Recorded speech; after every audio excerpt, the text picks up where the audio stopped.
சகோதரிகளே, உங்கள் அனைவருக்கும் இயேசுவின் நாமத்துல என்னுடைய வாழ்த்துதல்கள். இன்றைக்கு நாம வெளிப்படுத்தின விசேஷம் 3வது அதிகாரம் 14லிருந்து 22 வசனங்கள் மூலமாக லவோதிக்கேயா திருச்சபையை பற்றி நாம படிக்க போகிறோம். இது 7வது சபை. அந்த கர்த்தர் கொடுத்த செய்தியில இது 7வது சபை. இந்த சபையை குறித்து நாம படிக்கும் பொழுது இந்த சபை கொடுத்த செய்தி மூலமாக நமக்கு என்ன செய்தியை கர்த்தர் வைத்திருக்கிறார் என்று நாம் அறிந்து கொள்ள கர்த்தருடைய சமூகத்துல நம்மை ஒரு கணம் தாழ்த்தி ஒப்பு கொடுப்போம். நல்ல தகப்பனே, இந்த அருமையான வேலைக்காக உமக்கு நன்றி. இந்த வேளையில இந்த வீடியோவை எங்கிருந்து பார்த்து கொண்டிருந்தாலும் யாராக இருந்தாலும் அப்பா, பரிசுத்த ஆவியானவர் அவர்களோடு இடைப்பட வேண்டுமாய் செபிக்கிறோம். போதிக்கிற எனக்கும் கேட்கிற அவர்களுக்கும் பரிசுத்த ஆவியானவருடைய தயவு கிடைக்கட்டும். இந்த செய்தியை புரிந்து கொள்கிற ஞானத்தை எங்களுக்கு தாங்க. இயேசுவின் மூலமாய் செபிக்கிறோம் பிதாவே, ஆமென். லவோதிக்கேயா 250வது வருஷம், கிறிஸ்துவுக்கு முன்னால 250வது வருஷம் ஆன்டியோகஸ் என்பவரால நிறுவப்பட்டுச்சு. சரியா? அந்த சமயத்துல அவர் இந்த சிட்டியை நிறுவி இதுக்கு பெயர் கொடுத்த சமயத்துல இந்த லவோதிக்கேயாங்கிற பெயர்ல 4 பட்டணங்கள் இருந்துதான். ஓகே, அதனால இந்த பட்டணத்துக்கு ஒரு ஸ்பெஷலா லவோடிஷியா ஆஃப் லைக்கஸ் அப்படின்னு சொல்லுவாங்க. அண்ட் இந்த பட்டணம் எபேசுவையும் சிரியாவுடைய வடக்கு பகுதிகளையும் கனெக்ட் பண்ணுகிற ஒரு மெயினான ஒரு கமர்ஷியல் சென்டராக இருந்தது. அந்த காலத்துல ஒரு விசேஷமான ஒரு வணிக ஸ்தலமாக இது விளங்கிச்சு. சரியா? அண்ட் இதனுடைய ரொம்ப முக்கியமான அம்சங்களை குறித்து உங்களுக்கு நான் சொல்ல போறேன். முதல்ல இது ஒரு banking centre and financial centre. Okay, ஒரு செல்வாக்கு மிக்க வங்கி மற்றும் வருமானத்துறை இயங்கிய ஒரு நகரம். Okay, and you can say one of the wealthiest cities of the world. அந்த டைமில் பணக்கார நகரம். ஏன்னா பணம், பேங்கிங் நடக்குது, வருமானத்துறை, போக்குவரத்து, பணப்புழக்கம் அதிகமாக இருந்த ஒரு நகரமாக இது இருந்தது. சரியா? கிறிஸ்துவுக்கு பின்னால 17வது வருஷம் அநேக பட்டணங்கள் பூமி அதிர்ச்சியால அழிந்து அஃபெக்ட் ஆச்சு. அதே மாதிரி இந்த பட்டணமும் பூமி அதிர்ச்சினால மிகவும் அடிபட்டு போச்சு. அப்போ ரோமை ஆண்ட ராயர் இதை திரும்பி கட்டி கொடுக்க ஆசைப்பட்டார். ஆனா இவங்க என்ன சொன்னாங்களா, எங்களுடைய பணத்தை வச்சே நாங்க இதை கட்டிப்போம், நீங்க எங்களுக்கு உதவி செய்ய வேண்டாம் அப்படின்னு சொல்லக்கூடிய அளவுக்கு அவங்களுக்கு வசதி அதிகமாக இருந்தது. Okay, it was a financial centre. இப்போ 2வது, it was a great centre of clothing manufacturers. ஆடைகள் தயாரிப்பவர்கள் அதிகமாக அங்க இருந்தாங்க. அவங்களுடைய கப்பல்களில் ஏற்றுமதியான உல், கம்பளி நூல்கள் பயங்கர சாஃப்டா, பயங்கர கிளாஸியா, பளபளப்பாக, மென்மையாக இருக்குமா. ஓகே, அண்ட் அவங்க மிகவும் நல்ல விலைக்கு மலிவான துணிகளை உலகம் முழுவதும் அனுப்பக்கூடிய அளவுக்கு தயாரிப்பவர்களாகவும் இருந்தாங்க அப்படின்னு சொல்லி நாம பார்க்குறோம். ஓகே, ஸோ ஃபினான்ஷியல் சென்டர்னு பார்த்தோம். இப்போ க்ளோதிங் மேனுஃபேக்சரிங் நடக்கிற ஒரு இடம்னு சொல்லி நம்ம பார்த்துட்டோம். ஆடைகள் தயாரிக்கும் இடம் அப்படின்னு சொல்லி நம்ம பார்த்துட்டோம். அதுக்கப்புறம் இது ஒரு மெடிக்கல் சென்டர், ஒரு மருத்துவ மையமாக கூட இருந்தது. அங்க இருந்த சில ஃபேமஸ் டாக்டர்ஸோட பெயர்கள் அந்த இடத்துல தோண்டி எடுக்கப்பட்ட நாணயங்கள்ல, காயின்ஸ்ல அவங்களுடைய பெயர் இடம் பெற்றிருக்கான். அப்போ எவ்வளவு தூரம் அவங்க பெரிய பெயர் பெற்ற டாக்டர்ஸ், மருத்துவராக இருந்திருப்பாங்க அப்படின்னு சொல்லி யோசிச்சு பாருங்க. அவங்க 2 காரியங்களுக்கு, 2 மருத்துவத்துறையில 2 காரியங்களுக்கு மிகவும் பெயர் பெற்றவங்க. ஒன்று, ஆயின்மெண்ட் ஃபார் தி இயர்ஸ் காதுகளுக்கு போடுகிற மருந்து. அடுத்தது ஆயின்மெண்ட் ஃபார் தி ஐஸ், கண்களுக்கு போடுகிற மருந்து. இந்த ரெண்டையும் அவங்க தயாரிப்பதில் மிகவும் பெயர் பெற்றவர்களாக இருந்ததை நாம் பார்க்குறோம். சரியா? அண்ட் இன்னைக்கு துருக்கி நாட்டில் இந்த ஊர் தோண்டப்பட்டு நிறைய இடங்கள் கண்டுபிடிக்கப்பட்டு வருது. அண்டு நான் உங்களுக்கு சொன்ன மாதிரி ரீசண்டாக நாங்கள் இங்கே விசிட் பண்ணோம். எங்கே பார்த்தாலும் மார்பிள் பில்டிங்ஸ், மார்பிள் ரோடு, சாலைகள் கூட, ஈவன் ஒரு பெரிய ஆலயம், ஓகே, ஐ திங்க் 2வது 3வது நூற்றாண்டில் கட்டப்பட்ட ஒரு பெரிய ஆலயம், ரொம்ப அழகான ஒரு தேவாலயம் கூட அங்கேருந்து எடுத்துட்ருக்காங்க. ஸோ இந்த ஊர் மிகவும் செழிப்பாக இருந்ததற்கு இன்னைக்கு தோண்டப்பட்டு எடுக்கப்படுகிற ஒரு அடையாளங்களே சாட்சி. சரியா? சரி, இந்த சபையை யார் நிறுவினா அப்படின்னு சொல்லி பார்த்தா, நம்முடைய அப்போஸ்தலர்களின் ஊழியம் சமயத்தில் தானே இந்த சபைகள்லாம் நிறுவப்பட்டுச்சு. கொலோசையர் 4வது அதிகாரத்தில் நாம் எப்பாப்பிராவை பற்றி படிக்கிறோம். உங்களுக்கு எல்லாருக்கும் தெரியும், வேதத்தை அறிந்தவர்கள் தான் இந்த மெசேஜை கேட்டுட்டு இருப்பீங்க, அப்படிதானே? அண்ட் எப்பாப்பிராவும் உங்களுக்கு வாழ்த்துதல் சொல்கிறான்னு கொலோசையர் 4:12 பவுல் எப்பாப்பிராவை மென்ஷன் பண்ணுவார். அண்ட் இவன் உங்களுக்காகவும் லவோதிக்கேயருக்காகவும் எராப்போலியருக்காகவும் மிகுந்த ஜாக்கிரதை உள்ளவனாய் இருக்கிறான் என்பதற்கு நான் சாட்சியாக இருக்கிறேன்னு கொலோசையர் 4வது அதிகாரம் 13வது வசனம் சொல்லுது. இந்த எப்பாப்பிராவினால நிறுவப்பட்ட திருச்சபை தான் இந்த லவோதிக்கேயா திருச்சபை அப்படின்னு சொல்லி விசுவாசிக்கிறாங்க. சரியா? அண்ட் அவங்களோட எண்ணம் எப்படி இருந்துச்சு, அந்த ஜனங்களுடைய ஆட்டிடியூட் எப்படி இருந்துச்சு? ஐ ஆம் ரிச், நான் பெரிய வசதி உள்ளவன், பணக்காரன், எனக்கு நிறைய வெல்த் இருக்குது, பணம் இருக்குது, அதனால் எனக்கு எதுவுமே தேவையில்லை அப்படிங்கிற எண்ணத்தில் தான் அந்த ஜனங்கள் வாழ்ந்துட்டு இருந்ததை நாம் பார்க்குறோம். ஆனால் கர்த்தர் அவர்களை பார்த்துட்டே இருந்தார். ஆனால் கர்த்தருடைய பார்வையில் அவங்க எப்படி தென்பட்டாங்க தெரியுமா? They were wretched, pitiful, poor, blind and naked. கர்த்தருடைய பார்வையில் அவங்க பரிதாபமானவர்களாக, ஏழைகளாக, நிர்வாணிகளாக, குருடராக அவருடைய பார்வையில் அவர்கள் தென்பட்டதை நாம் இந்த அதிகாரத்தில் இந்த வசனங்கள் மூலமாக படித்து தெரிந்து கொள்ள போகிறோம். ஓகே, 14வது வசனம். லவோதிக்கேயா சபையின் தூதனுக்கு நீ எழுத வேண்டியது என்னவெனில், உண்மையும் சத்தியமும் உள்ள சாட்சியும் தேவனுடைய சிருஷ்டிக்கு ஆதியுமாய் இருக்கிற ஆமென் என்பவர் சொல்கிறதாவது. ஆமென் என்பவர், இயேசு கிறிஸ்துவுக்கு என்ன நாமம் இங்கே கொடுக்கப்பட்டிருக்கு? ஆமென் என்ற ஒரு நாமம். ஓகே, இந்த 7 சபைகளில் உள்ள மெசேஜஸ்லாம் நீங்கள் படித்து பார்த்தீங்கன்னா, இந்த சபைக்கு ஒரு வார்த்தை கூட கர்த்தர் அப்ரிசியேஷனே கொடுக்கல. அண்ட் ஒரு வேர்ட் ஆஃப் ப்ரைஸை இந்த சபை குறித்து கர்த்தர் சொல்லலை. நம்ம பவுல் கொலோசேயர் 4வது அதிகாரத்தில் 17வது வசனத்தில் ஒரு ஒரு ஒரு அர்ப்பிப்பை பற்றி எழுதியிருக்கிறார். அர்ப்பிக்கை கண்டு நீ கர்த்தரிடத்தில் பெற்ற ஊழியத்தை நிறைவேற்றும்படி கவனமாய் இருப்பாயாக என்று சொல்லுங்கள் அப்படின்னு 4:17 வாசிக்கிறோம். அப்போ இந்த அர்க்கிப்பு அப்படிங்கிறவர் தான் ஒருவேளை இந்த பட்டணத்தில் வேலை செய்திருப்பார், ஊழியம் செய்திருப்பார் அப்படின்னு சொல்லி விசுவாசிக்கிறாங்க. Okay, he was the bishop of Laodicea. அவர் அங்கே பிஷப்பாக இருந்தவர். ஓகே, அப்போ அர்க்கிப்பை பார்த்து பவுல் ஒரு வார்னிங் கொடுக்குறாரு. கர்த்தரிடத்தில் பெற்ற ஊழியத்தை நீ நிறைவேற்றும்படி கவனமாக இருன்னு சொல்லி ஒரு வார்னிங் கொடுக்குறாரு. That means what?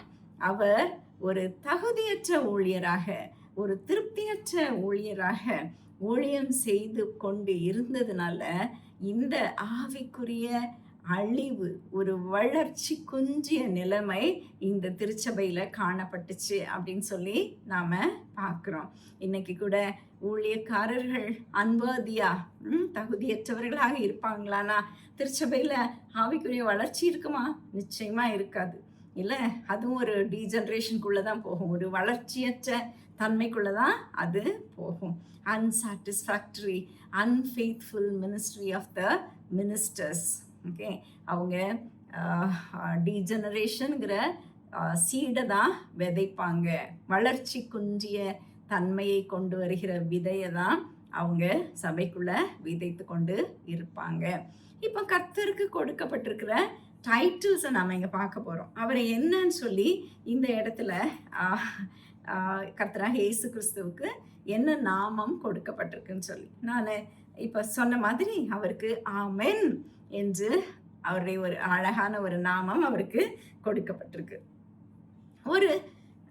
ஒரு வார்த்தையினுடைய முடிவில், ஓகே, அல்லது நம்முடைய ஜெபத்தினுடைய முடிவில் அதை அஃபர்ம் பண்ணுறதுக்காக நாம் என்ன பண்ணுவோம்? ஆமென் அப்படின்னு சொல்லி சொல்லுவோம்.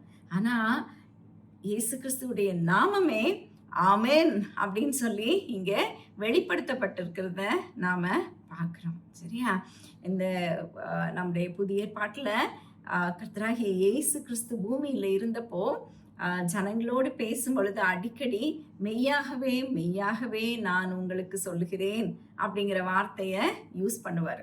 அந்த மெய்யாகவே மெய்யாகவே அப்படின்னு நம்முடைய தமிழ்லையும் verily verily I say and you அப்படின்னு இங்கிலீஷில் இருக்கிறது தான் கிரேக்க மொழியில் ஆமென் ஆமென் அப்படின்னு சொல்லி கொடுக்கப்பட்டிருக்கு. ஓகே, ஸோ இது நம்முடைய கர்த்தராகிய இயேசு கிறிஸ்து நம்மோடு கூட பேசின விதமே இப்படி தான் இல்லையா?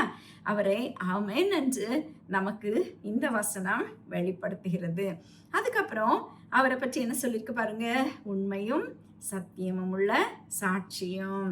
அவர் உண்மையும் சத்தியமும் உள்ள சாட்சிகள்னா என்ன அர்த்தம்? அவர் உண்மையுள்ளவர், நம்பகம் உள்ளவர், அவருடைய வார்த்தைகள் நம்ப தகுந்தவைகளாய் இருக்கின்றன அப்படின்னு சொல்லி நாம பார்க்கிறோம். உண்மையும் சத்தியமும் உள்ள சாட்சி.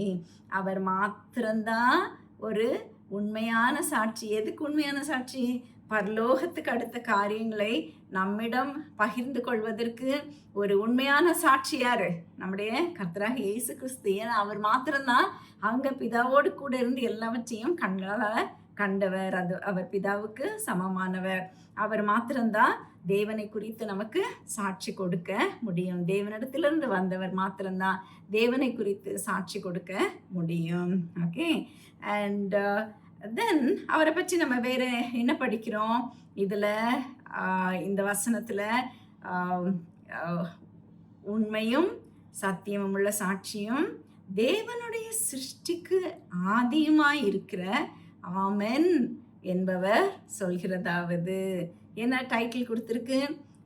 ஆமென்னு ஒரு டைட்டில் பார்த்தோம், உண்மையும் சத்தியமும் உள்ள சாட்சியம்னு ஒரு டைட்டில் பார்த்துட்டோம். இப்போ வேற என்ன டைட்டில் அவர் கொடுத்துருக்கு? வேற என்ன அவருக்கு நாமம் கொடுக்கப்பட்டிருக்கு? தேவனுடைய சிருஷ்டிக்கு ஆதியமாக இருக்கிற ஆமென் என்பவர் அப்படின்னு சொல்லிட்டு, and he is the beginning of the creation of God. Okay, சகலமும் அவர் மூலமாய் உண்டாயிற்று, உண்டானது ஒன்றும் அவராலே அல்லாமல் உண்டாகவில்லைன்னு சொல்லி யோவான் 1வது அதிகாரம் 3வது வசனத்துல தெளிவாக சொல்லியிருப்பாரு. சகலமும் அவர் மூலமாய் உண்டானதுனால தேவனுடைய சிருஷ்டிக்கு ஆதியானவர் அவரே அப்படின்னு சொல்லி நாம பார்க்கிறோம். சரி, 15-16 வசனங்கள். ஓகே, உன் கிரியைகளை அறிந்திருக்கிறேன், நீ குளிரும் அல்ல அனலும் அல்ல, நீ குளிராயாவது அனலாயாவது இருந்தால் நலமாயிருக்கும். இப்படி நீ குளிருமின்றி அனலுமின்றி வெதுவெதுப்பாய் இருக்கிறபடினால் உன்னை என் வாயினின்று வாந்தி பண்ணி போடுவேன். யார் சொல்றது? கர்த்தராகிய இயேசு கிறிஸ்து சொல்றாரு. யோவான் இதை நமக்காக எழுதி வைக்கிறாரு. இந்த வார்த்தை குளிருமல்ல அனலுமல்லன்னு சொல்லிட்டு ஒரு வார்த்தை கொடுக்கப்பட்டிருக்கு இல்லையா? அதனுடைய அர்த்தம் என்னச்சுன்னா extreme hot or extreme cold. ரொம்ப ரொம்ப சூடு அல்லது ரொம்ப குளிர், ஃப்ரோசனாக இருக்குமே அந்த மாதிரி குளிர். ஓகே, அண்ட் அப்படிப்பட்ட பட்டதை எக்ஸ்ட்ரீம் ஹாட், எக்ஸ்ட்ரீம் கோல்டாக இருக்கிறது நீ வந்து அப்படி இல்லை. அந்த திருச்சபை மக்கள் குளிரும் இல்லாமல் அனலும் இல்லாமல் இருக்கிறாங்க. ஒன்று நீ எக்ஸ்ட்ரீம் ஹாட்டாக அனலாக இருக்கணும், அல்லது நீ கோல்டாக கட்டியாக ஐஸ் கட்டி மாதிரி நீ போயிடணும். ஆனால் இது நடுவில் வெது வெதுப்பாக அவர்கள் இருக்கிறார்கள் அப்படிங்கிற வார்த்தையை நாம் பார்க்குறோம். ஓகே, அண்ட் அதுதான் அந்த கிரேக்க மொழியில் இந்த எக்ஸ்பிரஷன் தான் இருக்குது. சரியா? ஸோ அவங்களுடைய ஆட்டிடியூட் எப்படி இருந்துச்சு? நீ வந்து எய்தர் நல்ல சூடாக அல்லது நல்ல கோல்டாக இருக்கணும். ஆனால் நீ என்ன பண்ணுற? ரெண்டும் இல்லாமல் ஒரு நடுத்தர நிலையில் இருக்கிற. இது எனக்கு பிடிக்கல. இது ஒரு வேறுபட்ட மனநிலை. ஆவிக்குரிய வாழ்க்கையில் அனலும் இல்லை, ஆவிக்குரிய வாழ்க்கையில் நீ கோல்டாகவும் போகலை. நீ நடுவில் இருந்துக்கிட்டு கிறிஸ்தவன்னு சொல்லி நீ வேஷம் போட்டுட்ருக்குற. இது எனக்கு பிடிக்காத ஒரு நிலைமை அப்படின்னு சொல்லி கர்த்தர் இதன் மூலமாக சொல்லுகிறத நாம் பார்க்குறோம். ஏதோ நான் கிறிஸ்தவனா வாழணும், ஏன்னா நான் கிறிஸ்தவ குடும்பத்தில் பிறந்துட்டேன், நான் ஒரு கிறிஸ்தவ சபையில் அங்கத்தினராக இருக்கிறேன், அதனால என் பிள்ளைகளுக்கு ஞானஸ்நானம் கொடுத்துருக்கேன், அதனால் நான் என்ன பண்ணணும்? கிறிஸ்தவனா வாழணும் அப்படின்னு சொல்லி நீ வாழ்ந்துட்டுருக்குற. உங்ககிட்ட ஆவிக்குரிய அனல் இல்லை. அதே சமயத்தில் நீ வந்து எக்ஸ்ட்ரீம் கோல்டாகவும் போகலை, நடுவில் இருந்துக்கிட்டு வெது வெது வெது வெது வெதுன்னு இருந்துட்டுருக்குற. ஒரு பசி தாகம் இல்லாத ஒரு ஐடில் லைஃப். ஓகே, எந்த வாஞ்சையும் கிடையாது. இயேசு சாமியை பற்றி அதிகமாக அறிந்து கொள்ள வாஞ்சை இல்லை, இந்த மாதிரி பைபிள் ஸ்டடீஸை பார்க்கணுங்கிற வாஞ்சை கிடையாது, வேதத்தை அறிந்து கொள்கிற ஒரு தாகம் கிடையாது, வேத வாசிப்பு கிடையாது, ஒரு there is no spiritual fervor, no thirst, no hunger for the word of God, there is no hunger for the spiritual food. Okay, அப்படிப்பட்ட ஒரு நிலைமையில் வாழ்ந்து கொண்டிருக்கிறாய்ன்னு சொல்லி கர்த்தர் சொல்லுகிறதை நாம் பார்க்குறோம். ஒரு ஆட்டிடியூட் ஆஃப் இன்டிஃபரன்ஸ், ஒரு வேறுபட்ட மனநிலை, ஒரு அந்த இன்டிஃபரன்ஸ் என்ன பண்ணிடுச்சு? அந்த வேறுபட்ட மனப்பான்மை அவங்கள பசி தாகம் இல்லாத ஒரு நிலைமைக்கு இழுத்துட்டு சென்றுச்சு. அண்ட் தென் ஒரு ஆட்டிடியூட் ஆஃப் நியூட்ராலிட்டி, நடுவில். அண்ட் யூனோ அங்கேயும் இல்லை இங்கேயும் இல்லை, ஐம் ஹாப்பி, நான் வந்து ஐம் சாட்டிஸ்ஃபைடு, நான் வெது வெதுப்பான நடு நிலைமையில் இருக்கிறது எனக்கு நல்லா இருக்கு. நான் ஒரேடியாக ஆண்டவரே ஆண்டவரே ஆண்டவரேன்னு கூப்பிடுகிற கும்பலும் இல்லை, ஆண்டவரே இல்லைன்னு சொல்கிற கும்பலும் இல்லை, நான் நடு நிலைமையில் இருக்கிறேன்ப்பா, எனக்கு அது திருப்தியாக இருக்குது அப்படின்னு சொல்லி யோசிக்கிற ஒரு நியூட்ராலிட்டி ஆட்டிடியூட். ஓகே, பட் வேதம் என்ன சொல்லுது? நம்முடைய தேவனாகிய கர்த்தரை நம்ம எப்படி நேசிக்கணுமா? நம்முடைய முழு இருதயத்தோடும், முழு ஆத்மாவோடும், முழு பலத்தோடும் நாம் அவரில் அன்பு கூறணும்னு சொல்லி வேதம் நமக்கு கற்பிக்கவில்லையா? நாம் அவருக்கு நம்முடைய முழு ஆத்மத்தையும் முழு பலத்தையும் நம்முடைய இருதயத்தில் முழு இடத்தையும் நாம் அவருக்கு கொடுக்க வேண்டாமா? இப்படி நடு நிலைமையில் இருந்தால் கர்த்தர் நம்மை நேசிப்பாரா? அவர் என்ன சொல்கிறாரு? நான் என்ன பண்ணுவேன், இந்த அர்த்தமற்ற மீனிங்லெஸ் கிறிஸ்டியன் லைஃப்பை நீ லீட் பண்ணிட்டு இருந்தீங்கன்னா நான் உன்னை வாந்தி பண்ணி போடுவேன்னு சொல்லி கர்த்தர் சொல்கிறாரு. அண்ட் ஒன்று, நீ ஸ்பிரிச்சுவல் க்ளோவை மெயின்டைன் பண்ணு, ஒரு சாட்சியுள்ள ஜீவியத்தை நீ மெயின்டைன் பண்ணு, ஆவியில் அனலாக இரு. ஓகே, அல்லது ஆவியில் கோல்டாகி எப்படியோ போயிடு.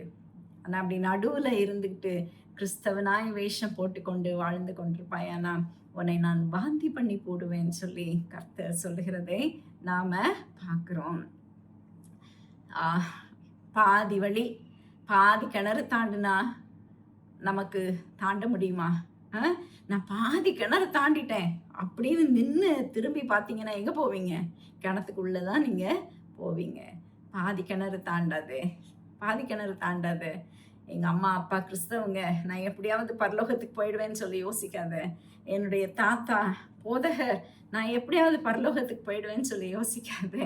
அப்படிப்பட்ட கிறிஸ்தவ வாழ்க்கை உன்னை பரலோகத்துக்கு கொண்டு போய் நிச்சயமாக சேர்க்காது. ஓகே, அது don't settle for following God half வே.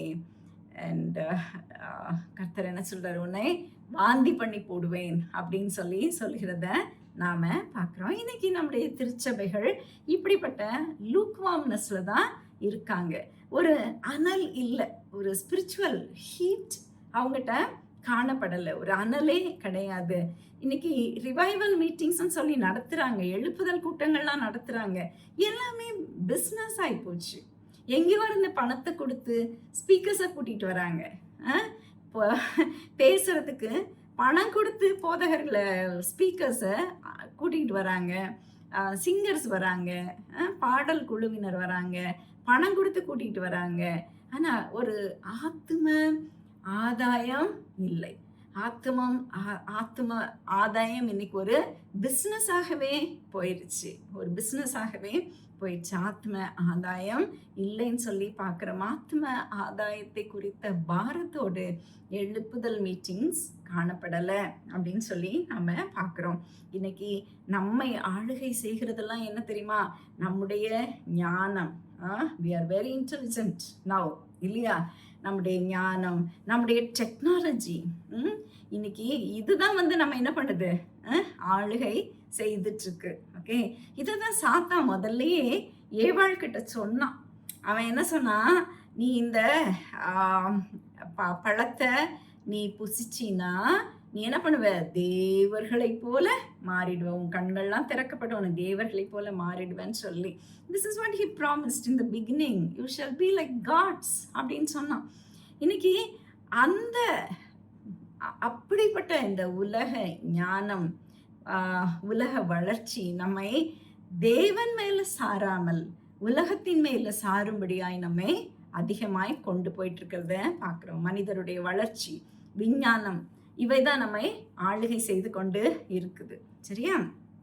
கர்த்தரை சாயாமல், கர்த்தர் மேல் நாம் சாராமல் நம்முடைய சுயபலத்தை நம்பி நாம வாழ ஆரம்பிச்சிடுறோம். ஓகே, அண்ட் இன்னைக்கு திருச்சபை எப்படி தானே இருக்கு, ஆவியில உற்சாகம் இல்லை, அனல் இல்லை, சாட்சியில் ஒரு மகிமை இல்லை, சாட்சியே இல்லை, சாட்சியே இல்லை. அப்படிப்பட்ட திருச்சபையாக தானே நம்ம வாழ்ந்துட்டுருக்குறோம். 17-19 வசனங்களை நாம் பார்க்குறோம். இப்படிப்பட்ட ஒரு நான் என்கிட்ட எல்லாம் இருக்குது, நான் பணக்காரன், நான் ஐஸ்வர்யவான் அப்படின்னு நினச்சிட்டு இருந்த திருச்சபையை பார்த்து கர்த்தர் எப்படி பார்க்கிறாருன்னு சொல்லி பார்க்கலாம்.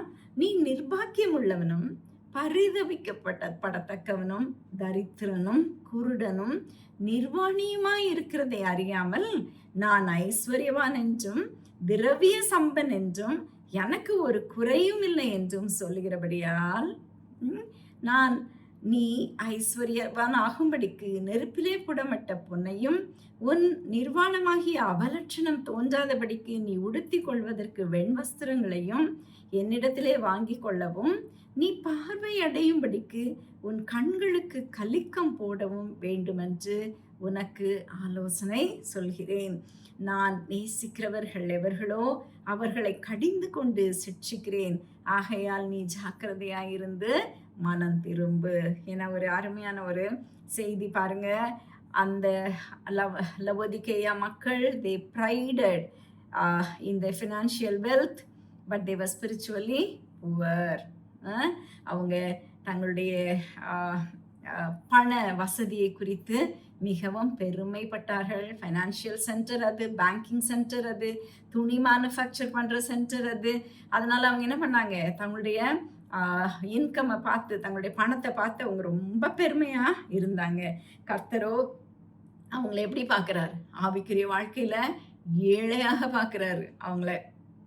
ஓகே, அண்ட் ஆசியாவிலேயே மிகவும் பணக்கார ஊராக அது இருந்துச்சு.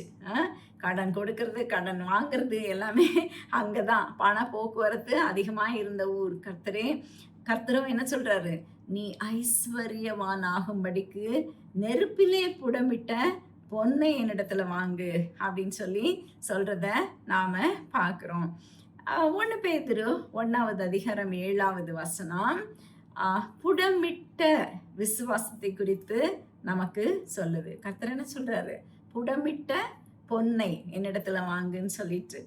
அழிந்து போகிற பொன் அக்னியினாலே சோதிக்கப்படும், அதை பார்க்கிலும் அதிக விலையேற பெற்றதாயிருக்கிற உங்கள் விசுவாசம் சோதிக்கப்பட்டு இயேசு கிறிஸ்து வெளிப்படும் போது உங்களுக்கு புகழ்ச்சியும் கனமும் மகிமையும் உண்டாக காணப்படும். 7வது 1 பேதுரு 1:7 இந்த வசனம். சரியா?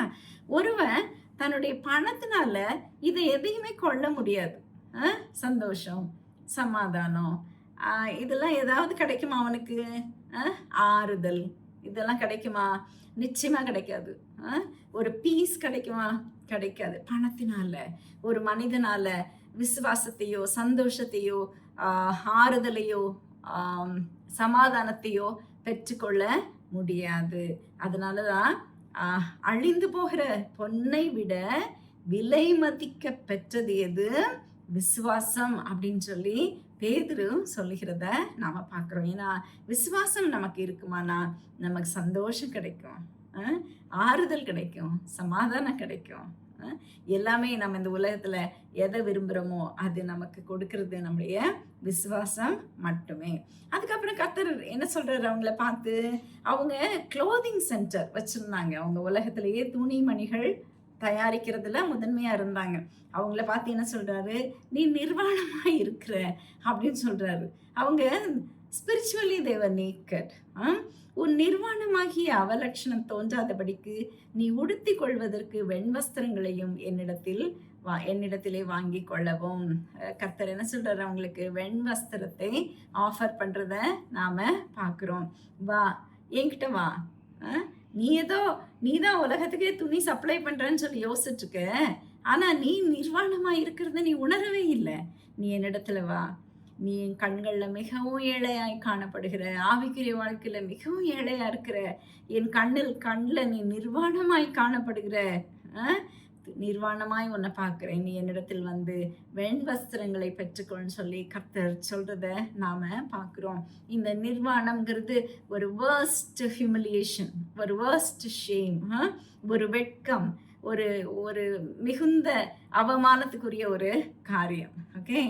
அண்ட் இந்த ஒயிட் கார்மெண்ட், அந்த வெண்மையான வஸ்திரம்ங்கிறது ஒரு கனமான ஒரு ஒரு மகிமையான ஒரு ஹானரபிள் காரியம். சரியா? அதனால கர்த்தர் என்ன சொல்றாரு?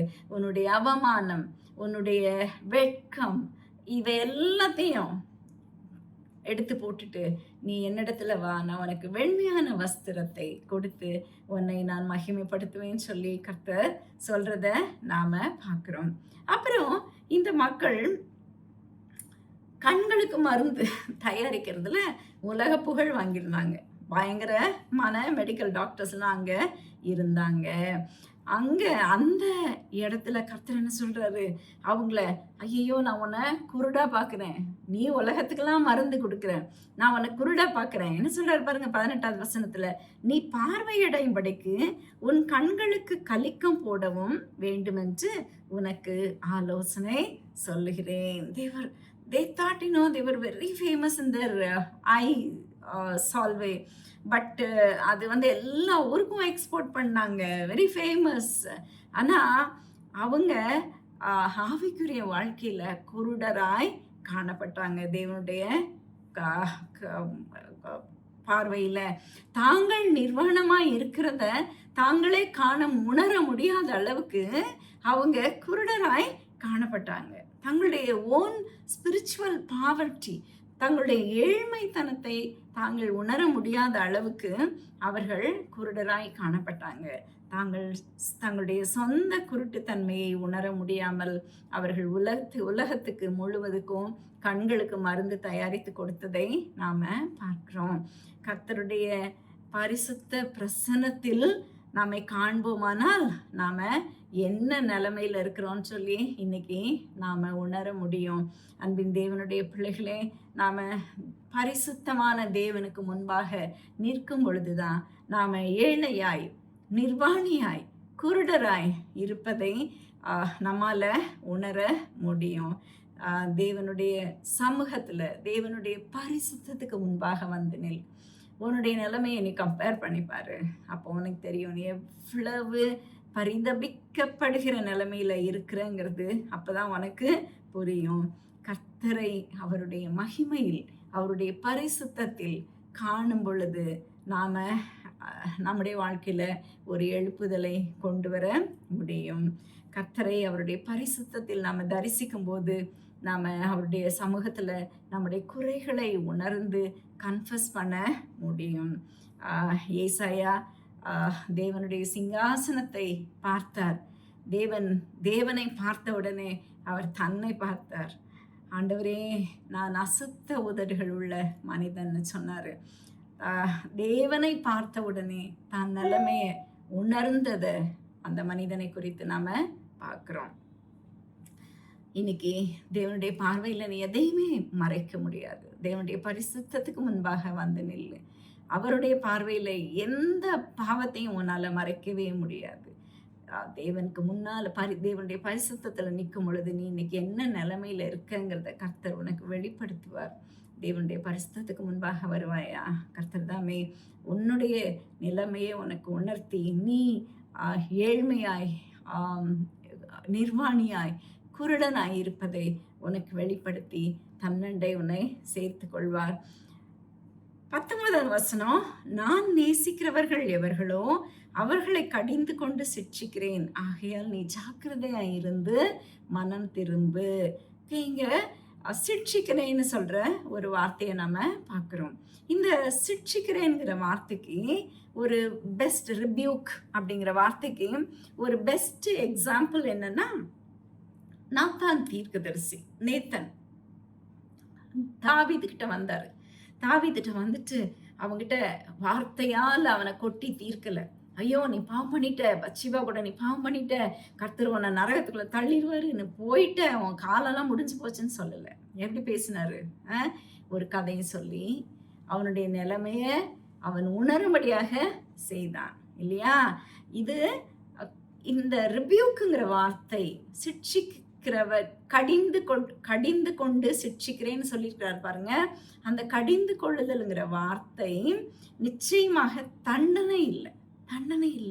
உன்னை நீ உணர்ந்து உன்னை அவரிடம் திரும்பி வர வைக்கிற ஒரு காரியம். உன்னை கடிந்து கொண்டு சிட்சிக்கிறேன் அப்படின்னு சொல்லி. So the rebuke is not a punishment, but உன்னுடைய நிலைமையை நீ உணர வைக்கிற ஒரு காரியம். இதை தான் கர்த்தர் செய்வேன்னு சொல்லி சொல்றாரு. நீ என்னிடத்துல வா, நான் என்ன பண்ணுவேன், உன்னை கடிந்து கொண்டு சிட்சிப்பேன் அப்படின்னு சொல்லி சொல்றத பார்க்குறோம். சில நேரங்களில் கர்த்தர் நம்மை சிட்சிக்க வேண்டியது இருக்குது. ஏன்னா நாம் என்ன பண்ணியிருப்போம், அவரை விட்டு விலகி போயிருப்போம். அப்போது இஸ்ரவேல் மக்கள் எப்பப்பெல்லாம் தேவனை விட்டு விலகி போனாங்களோ அப்பெல்லாம் அவங்களை சிட்சித்தார்.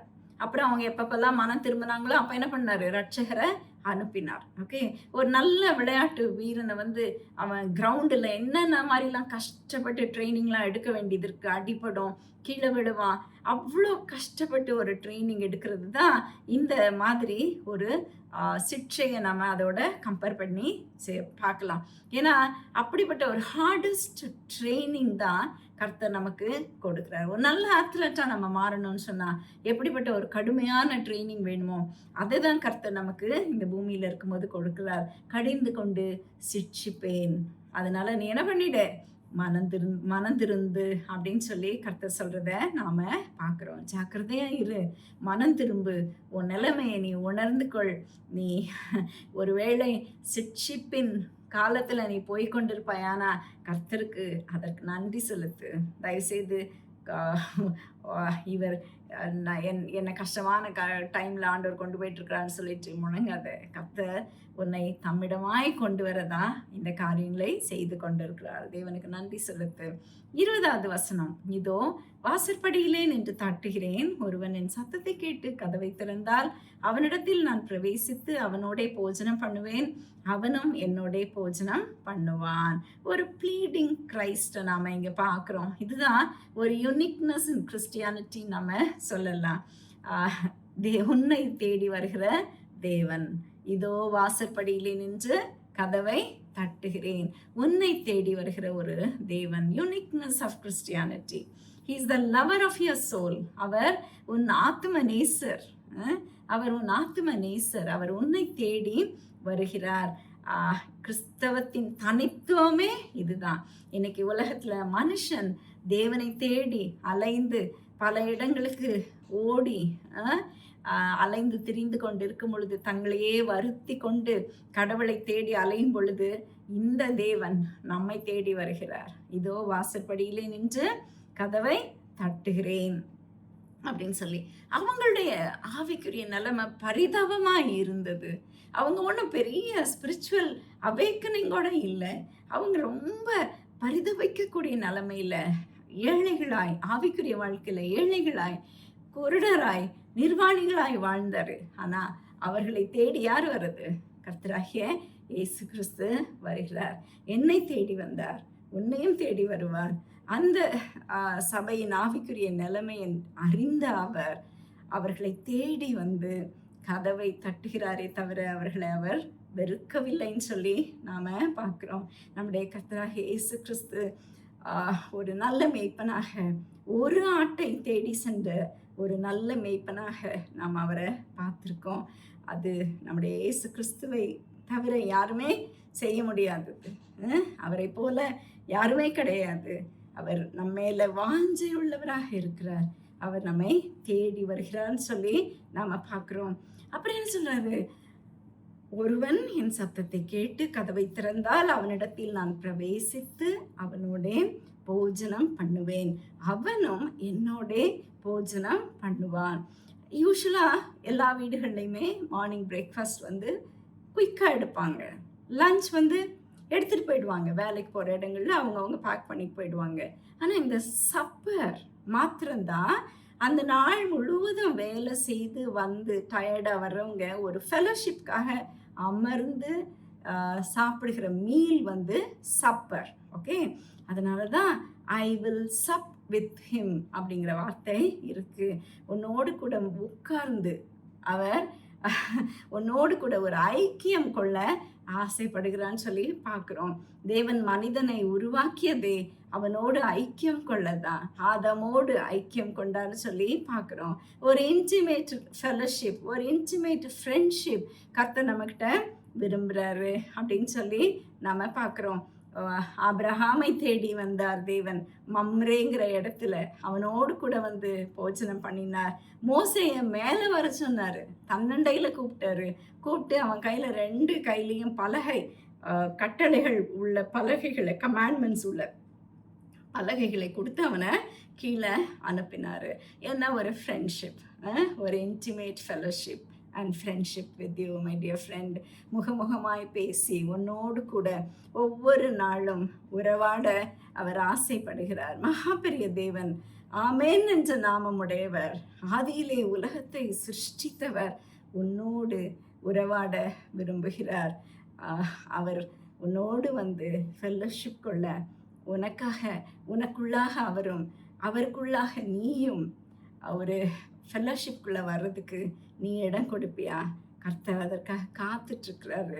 அதுக்கப்புறம் அடுத்தபடியாக இதில் நம்ம என்ன பார்க்குறோன்னா, கர்த்தர் கதவை தட்டுகிறார். இதை அவர் உடைச்சிட்டு உள்ளே வர மாட்டார்.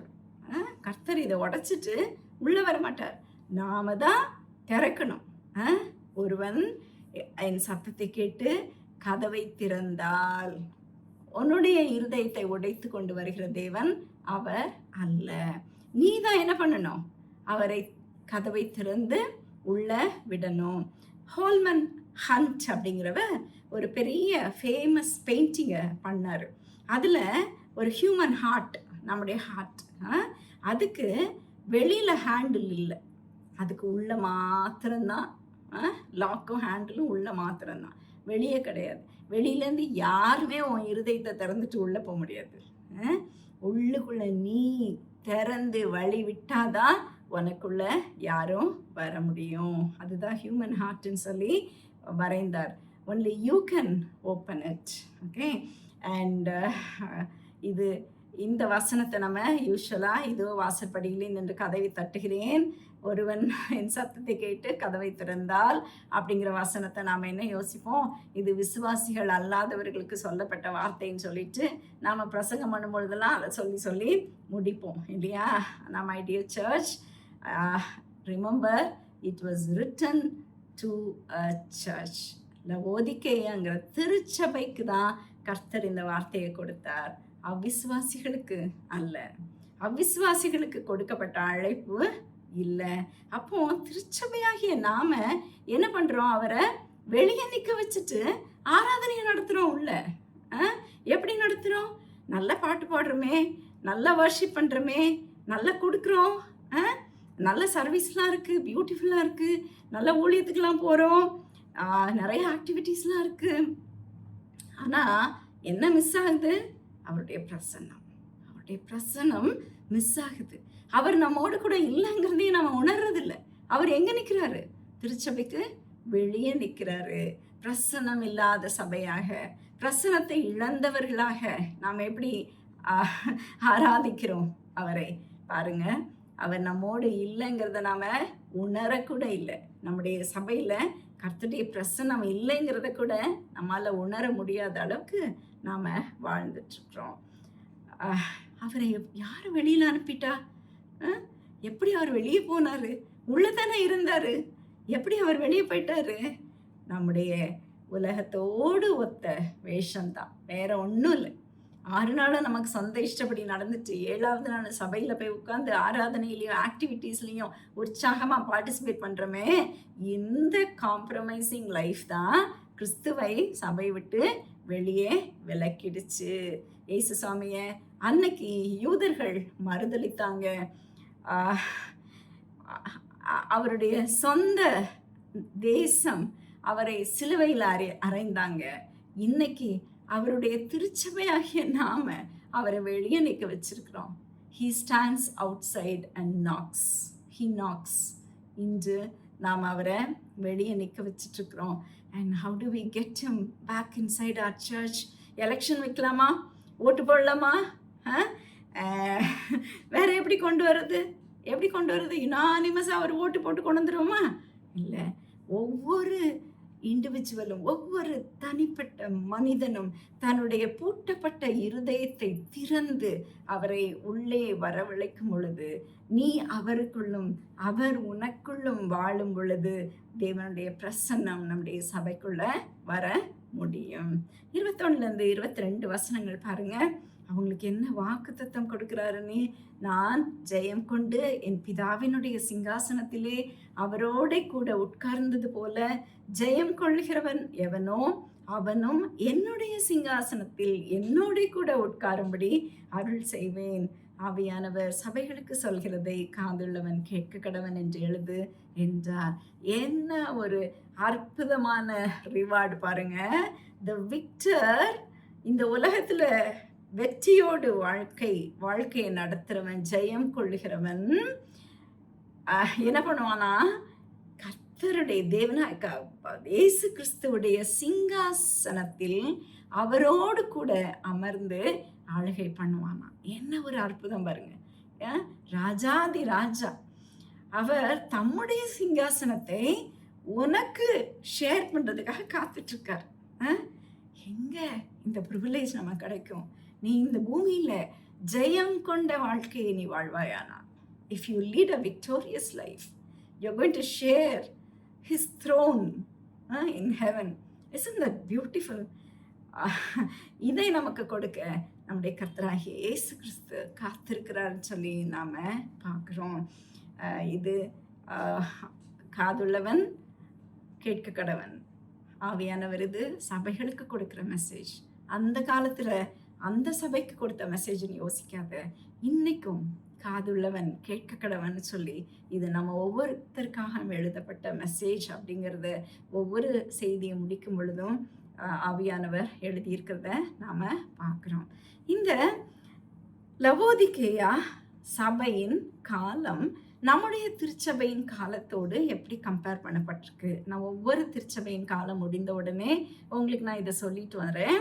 சிலர் இதை ஏற்றுக்கொள்ள மாட்டாங்க, ஏன்னா இது ஒரு திருச்சபையின் காலம் முடிந்த உடனே இதுதான் கட் ஆஃப் பீரியட், இந்த வருஷம் முடிஞ்சிருச்சு, அடுத்த வருஷம் ஆரம்பிக்குது நம்மளால சொல்ல முடியாது. ஓகே, ஒரு அப்ராக்சிமேட்டா இந்த நூற்றாண்டிலிருந்து இந்த ஆண்டு வரை அப்படிதான் நம்மளால சொல்ல முடியும். ஓகே, அதனால நிறைய பேர் வந்து இதை ஏற்றுக்கொள்ள மாட்டார்கள். ஆனா நாம திருச்சபை இந்த ஆர்டரை எப்படி பிரிக்கிறாங்க அப்படிங்கிறத நாம இதை பார்த்துட்டு இருக்கிறோம். 1900ஸ்ல இருந்து இந்த திருச்சபை எடுத்துக்கொள்ளப்படும் நாள் வரைக்கும் லவோதிகேயா திருச்சபையின் காலம்னு 7வது திருச்சபையின் காலம் பிரிக்கப்பட்டிருக்கு. சரியா? நாம 1900 வருஷம் வரைக்கும் திறந்த வாசல் பீரியட்னு பார்த்தோம். அநேக எழுப்புதல் கூட்டங்கள் நடந்தது, பெரிய ஊழியக்காரர் வந்தாங்க, மாஸ் கன்வர்ஷன்ஸ் இருந்தது, பெரிய பெரிய பெரிய பெரிய கூட்டங்கள்லாம் நடந்தது. அண்ட் எல்லாமே இருந்துச்சு. நானே பில்லிகிரஹாமுடைய மீட்டிங்கை 1977 நான் பில்லிகிரஹாமுடைய மீட்டிங்கில் இருந்திருக்கேன். என்ன ஒரு கூட்டம், என்ன ஒரு மக்கள் முன்னால் வந்து அழுது கன்ஃபஸ் பண்ணி பாவத்தை அறிக்கையிடுகிறது, இப்படிப்பட்ட காரியங்கள் எல்லாம் நாம் அந்த 1900ஸ்க்கு மேலே பார்க்கல. ஓகே, அண்ட் இந்த சபையின் காலத்தை பற்றி நான் உங்களுக்கு எக்ஸ்பிளைன் பண்ணணும்னு அவசியமே இல்லை. ஒரு லூக்வார்ம் பீரியட். ஓகே, திருச்சபையின் காலத்தில் ஒரு லூக்வார்ம்னஸ், நமக்கு எல்லாமே இருக்குன்னு சொல்லி நம்ம யோசிக்கிறோம். அண்ட் வி ஆர் ரிச்ன்னு நம்ம யோசிக்கிறோம் ஸ்பிரிச்சுவல் லைஃப்பில், பட் வி ஆர் புவர். நாம் வி ஆர் க்ளோத்டுன்னு நினைக்கிறோம், நம்ம ஆடை அணிஞ்சிருக்கிறோம் ஆவிக்குரிய வாழ்க்கையில்னு சொல்லி யோசிக்கிறோம். ஆனால் வி ஆர் நிர்வாணிகள்னு சொல்லி வேதம் சொல்லுது. ஒரு எழுப்புதல் இல்லாத காலமாக இது காணப்பட்டுருக்கு. அன்னைக்கு வேதமே இல்லை, ஆனால் இன்னைக்கு நம்ம கையில் எல்லா வேத புஸ்தகங்களும் எல்லா விதமான டிரான்ஸ்லேஷன்ஸும் நம்ம கையில் இருக்குது, நம்ம சொந்த பாஷையில் இருக்குது. நிறைய கஷ்டமான ஆங்கிலத்திலேருந்து இலகுவான ஆங்கிலம் வரை இருக்குது, காமெண்ட்ரிஸ் இருக்குது, ஸ்டடி பைபிள்ஸ் இருக்குது, நிறைய வசதிகள் இருக்குது. ஈவன் ஆன்லைனில் உங்களுக்கு நிறைய படிக்கிற வசதிகள்லாம் இருக்குது. ஆனால் இன்னைக்கு இவ்வளவும் இருந்தும் நம்மண்ட பசிதாகம் இல்லை. We are rich but we are poor. நம்மகிட்ட எல்லாமே இருக்குது, வேதம் அநேக ஃபார்ம்ஸில் இருக்குது, ஆனால் நம்மக்கிட்ட பசியும் இல்லை, தாகமும் இல்லை.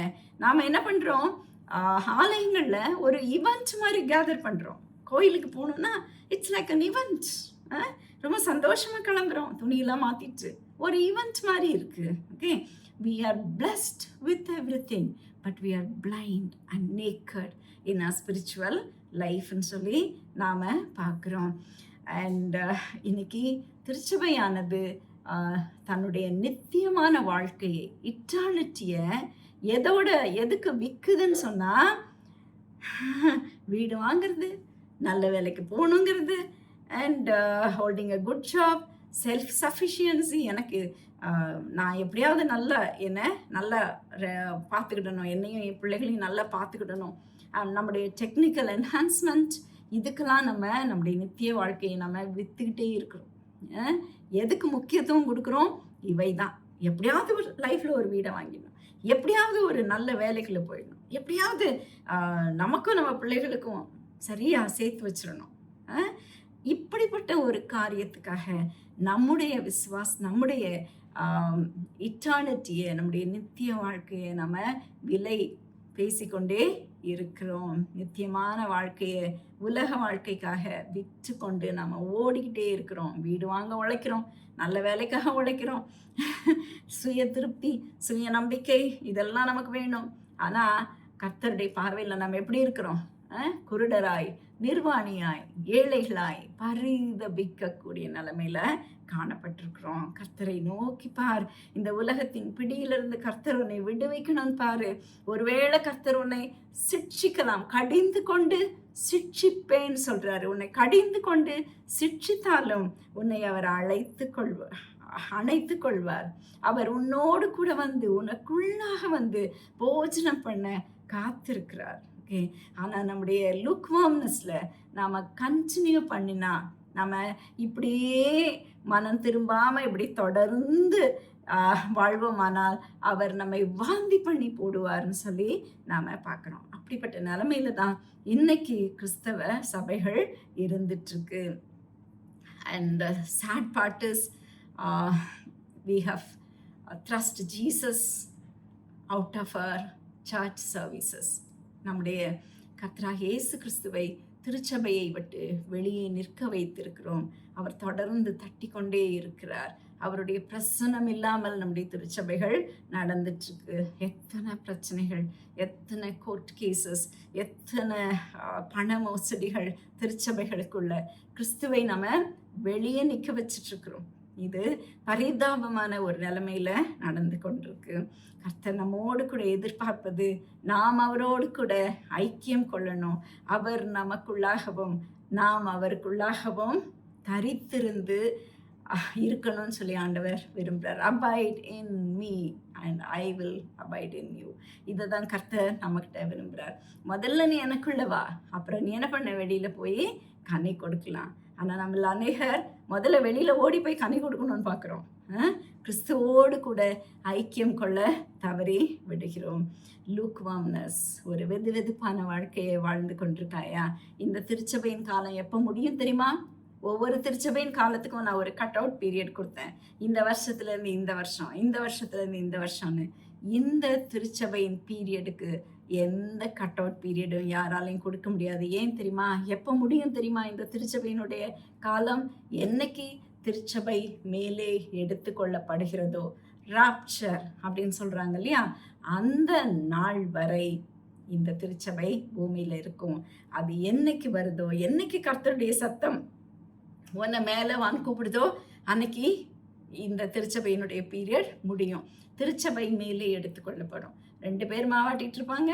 ஒருத்தர் எடுத்துக்கொள்ளப்படுவாங்க, ஒருத்தர் கைவிடப்படுவாங்க. நான் போன தடவை சொன்ன மாதிரி முழுமையாக உங்களை ஒப்பு கொடுத்து வாழ்ந்து கொண்டிருக்கிறவர்கள் எடுத்துக்கொள்ளப்படுவார்கள், மற்றவர்கள் கைவிடப்படுவார்கள். புத்தி உள்ள ஸ்திரீகளை போல காத்திருப்பவர்களை கர்த்தர் எடுத்துக்கொள்வார். அதுதான் ராப்சர் அப்படிங்கிற ஒரு நாள். ஓகே, அதை பற்றி நம்ம அடுத்த வாரத்தில் தொடர்ந்து படிக்கலாம். அப்போது அந்த ராப்சர் வரைக்கும் தான் இந்த திருச்சபையின் காலம் பூமியில் தொடரும். இந்த சபையின் முடிவு காலம் யாருக்கும் தெரியாது. அந்த சபை மேலே எடுத்துக்கொள்ளப்படும் நாளில் அது முடிஞ்சு போயிடும். அந்த நாள் இன்றைக்கோ இருக்கலாம், அல்லது நாளைக்கோ இருக்கலாம், இன்னைக்கு ராத்திரியாக கூட இருக்கலாம். இந்த ராத்திரியில் கூட ஒருவேளை தேவனுடைய சத்தம் கேட்குமானா திருச்சபை மேலே எடுத்துக்கொள்ளப்படும். அன்னைக்கு நீ எடுத்துக்கொள்ளப்படுவாயா, கைவிடப்படுவாயா? நீ ஆயத்தமா? திருச்சபையினுடைய முடிவு காலத்தில் திருச்சபை வெதுவெதுப்பாக இருக்கிறத நாம் பார்க்குறோம். இன்னைக்கு உன்னுடைய கிறிஸ்தவ வாழ்க்கை வெதுவெதுப்பாக இருக்குமானா கர்த்தர் என்ன சொல்கிறாரு? மனம் திரும்பு, என்கிட்ட வா, கடிந்து கொண்டு சிரிச்சுப்பேன், ஆனால் என்ன பண்ணுவேன், உன்னை அரவணைப்பேன்னு சொல்லி உன்னை அழைக்கிறார். உன்னுடைய கதவை தட்டி கொண்டிருக்கிறார். கதவை திறந்து அவரை ஏற்றுக்கொள். அவர் உன்னோடு கூட வந்து உன்னோடு கூட ஐக்கியம் கொள்ள, போஜனம் பண்ண ஆசையோடு காத்துட்ருக்கிறார். அந்த இயேசுக்கு உன் வாழ்க்கையில் இடம் கொடுப்பாயா?